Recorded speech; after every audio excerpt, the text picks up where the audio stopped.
Day in my life as a babaeng taga Bicol na naging tindera dito sa Taguig. Bandang hapon na nga ng mga oras na ito. Kaya naman nga nag-refill na muna ako sa mga sakon na nabawasan. Dahil kaninang umaga nga marami-rami na rin ang bumili.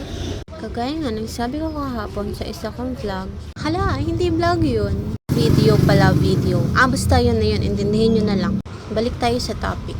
Sabi ko nga kahapon sa isa kong video ay may araw na minsan ay kahit sa umaga pa lamang ay marami na bumibili. Katulad sa araw na ito. At kapag nga sa umaga ay malakas o marami nang mabibili ay matik na pagdating ng hapon. Hindi nga rin talaga pare-pareho. Kung meron ng araw na paisa-isa ang customer, ay hindi naman mawawala ang araw na halos sabay-sabay silang bumibili. Talaga nga namang mapapahinga ka na lang ng malalim. Pakaganda nga rin lang talaga sa pakiramdam na kahit na nga sabay-sabay silang bumili ay nakakapagod. Okay lang dahil marami ka namang benta sa isang araw. O siya, hanggang dito na nga lang muna ang ating video. Maraming salamat!